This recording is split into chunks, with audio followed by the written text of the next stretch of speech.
wasn't really into Metroid.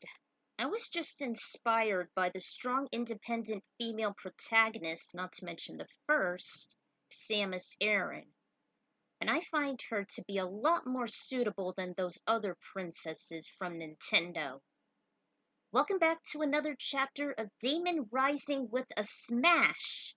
Last time, Samus and Akari have actually watched over Mainframe during the Guardian assault, and they suspected the super virus Daemon is behind all of this. So, how will Bob and the other defenders of the system encounter this? Well, let's find out. Ah, here we are. Alright, Chapter 3, Get In or Get Out. I should let you know that I do not own Reboot or Super Smash Bros. Blah blah blah. While the assault of the Guardians was still going on, the supercomputer was being infected under the supervirus's control. It had a massive golden tower and 12 subsystems connected by bridges. They were arranged in a clockwise fashion. The structure was shining bright and it was glowing green thanks to Daemon's infection. Inside of the tower was an enormous room where a pendulum was swinging slowly.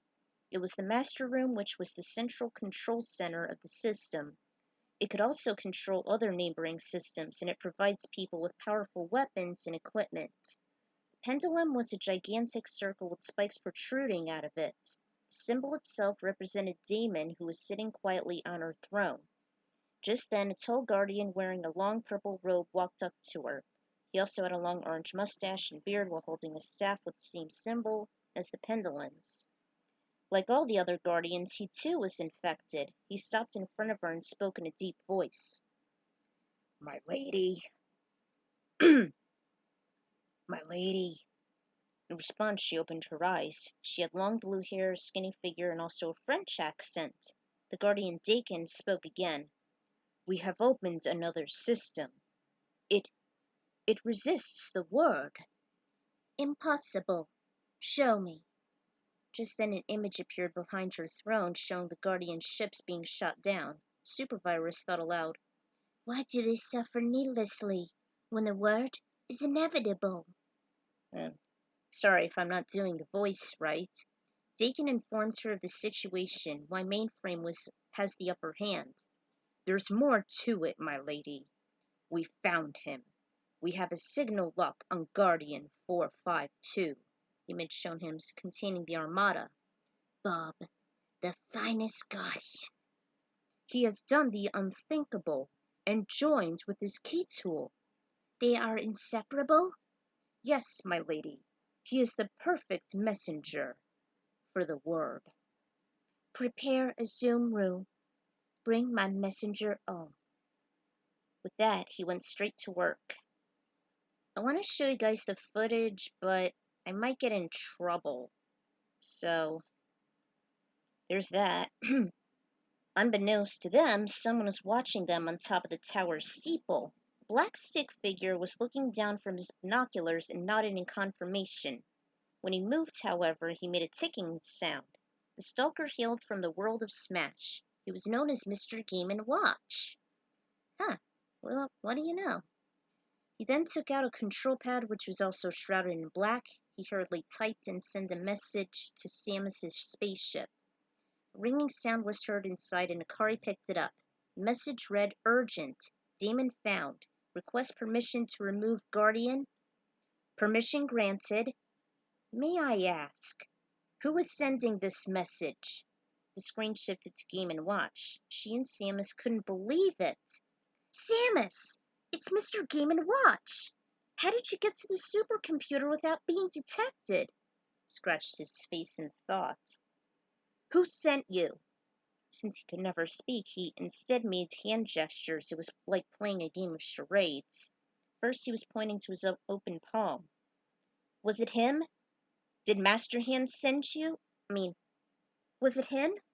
Did Master Hand send you?" Game & Watch nodded, clicking as he went. "How does Master Hand know about Daemon?" "Unless you told him." No, I didn't tell anyone. I swear. Her friend remained calm as she sighed. Ugh. I just don't want any more victims. The last thing we want is to let them be infected. We should check the system. Great idea! But before she could continue, she and Samus saw Bob fade in and out as he started to fall. Oh no! Should we help him? Wait! Someone's got him!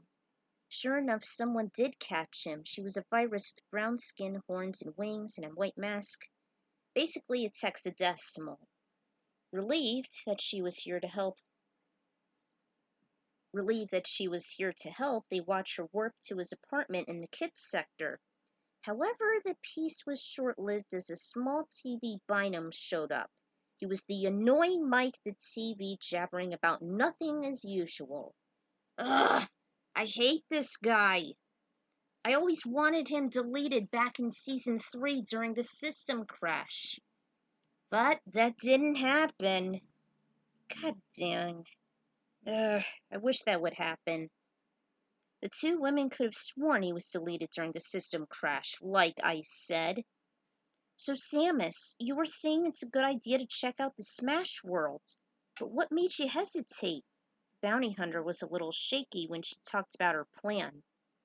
We could investigate Smash, but someone has to hold the fort and report what Daemon is up to, in case Mr. Game & Watch calls again. Well, we have to decide soon before the system gets sealed with a firewall. Does that mean we have to split up? Before Samus could answer, she and Akari saw an unusual sight. A small neon blue cube of energy descended fast from the open door and snatched Bob away. She's got him! Unfortunately, a few nanoseconds later, he was brought back in the same place. Apparently, Hex was able to save him, but Mike disappeared as well.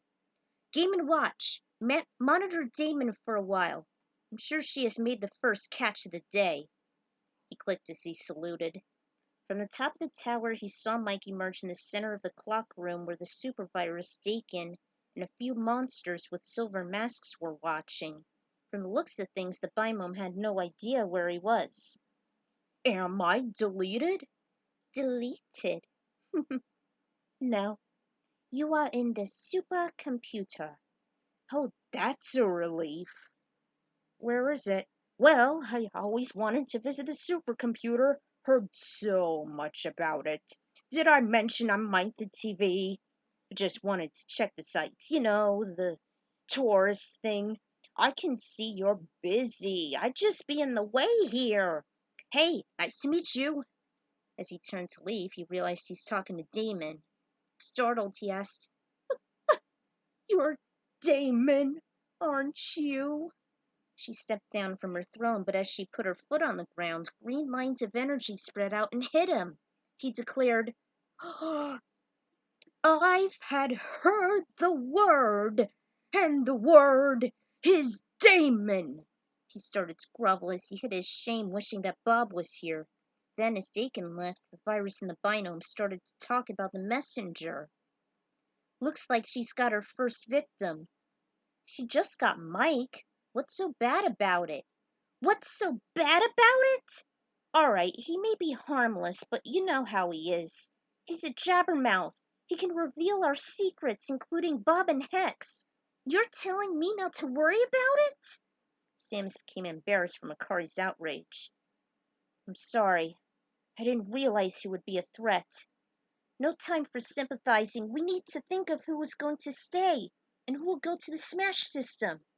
Just then they saw Warjet soar toward the door. It was the hacker, Mouse. She was shooting some projectiles around it. This is it. The seal is activating. You're gonna have to stay here. What? Why do I have to stay? Because you can monitor the system from here. I'll let Game & Watch know you're staying behind. I'll get the reinforcements if you need them. Kari reluctantly agreed, and before Hex tossed the bundle of the Guardian Armada through the hole, Samus pressed a button which unleashed a capsule with Akari inside. The parachute opened as it descended, and Samus managed to escape before the door was sealed. Just then, the sky turned yellow as a red sphere was shown after Hex's heroic move. While the Guardians were ejected from the system and floating in space, The capsule landed gently next to the apartment, much to Bob's surprise. She struggled to open it, but eventually found a lock. She unleashed it, and there was some smoke as she stepped out. She then saw the Guardian as he was being fueled by a medical staff. "Akari, what are you doing here?" Uh, I just decided to drop in from an undetected spaceship." Bob knew exactly what she was referring to. "Was it her? Was Samus here?" "Till just a nanosecond ago. We decided to split because she didn't want to interfere with the Armada, and she's going to check on her home world to make sure that it hasn't been infected. I stayed because—" She was too nervous in talking about her and Samus's plan. "What? What is it?" "Ta-da! Thanks, Hex." She didn't mind as she asked the binomes to give him all the energy he needed. She's not quite sure why he was getting weaker after each use of his powers. She got a call on her cellular since it was from Samus. She could talk to anyone with no static whatsoever. The message was from Game & Watch, and from all the moves he was doing, he was very anxious. Since it would take a long time to explain, he held his pad over the main room. She could hear Dakin talking about his failure in catching Bob, and most seriously, how Mainframe was now protected from her infection and the Guardian assault. Mike intervened that Hex was the one responsible for saving the system. Akari had a really bad feeling. "I told her he would somehow reveal our secrets." "All right, Game & Watch. I want you to go and hide somewhere so she won't see you. Thanks for the alert, but please be careful." She heard some buzzing from him. She knew he understood, and she decided to call the bounty hunter. She dialed her ship, and she explained everything Game & Watch did. "This is not good. You should get Game & Watch out of there right now." "I already did. He's on his way out." "Did you make it out all right?" "Yeah, I did. I'm gonna check the system now. Let me know what happens down there, okay?" "Sure thing. Akari out. And Bob says hi." Right. I'll call you in a nano." She ended the call, and when Akari put her cell away, she saw that Hex was changing. Her PID was glowing, and her once brown skin was turning white. Bob tried to stop the spread, but he got shocked and fell down. "Uh-oh! Guys! Get him somewhere safe! The principal office! On the double! Now!" They did as they grabbed Bob and filled him with energy. Akari was with him, leaving Hex helpless as she was engulfed with nulls. A few nanos later, they were there, and she was explaining about the first Nullzilla to Enzo after Fong gave him a DVD. Unfortunately, he could barely hear her since Matrix was confronting Bob about giving the virus a PID and forcing him into the game. Maybe we should talk about it somewhere else. What do you say?" But before they got to the read-only room, they heard something strange come from the vid window. The last null crawled into the large mass, and it formed a mouth as it spoke. "Ah, I live! Daughter, help!" Enzo, Matrix, and Dot were shocked of what they found. That voice was their father's Wellman Matrix. After Dot explained his failed experiment resulting in his deletion along with the Twin City, Akari escorted Enzo, Frisket, Hack, and Slash, where they could watch the movie in peace. She then thought of an idea. When Samus gets reinforcements, she'll educate the Smashers the same way Enzo is doing. Surely they'll know who we're dealing with. Before she got to the room, however, she eavesdropped on Dot's plan in sealing other systems with firewalls. She then recalled Samus again and said to hurry up. "Samus, if you want to gather the reinforcements, now's the time." "Why?" "Because Matrix and Andrea are going to protect the uninfected systems with firewalls. No one can get in or get out without a portal, so you better do it quick." "All right, I'll alert the fighters right away.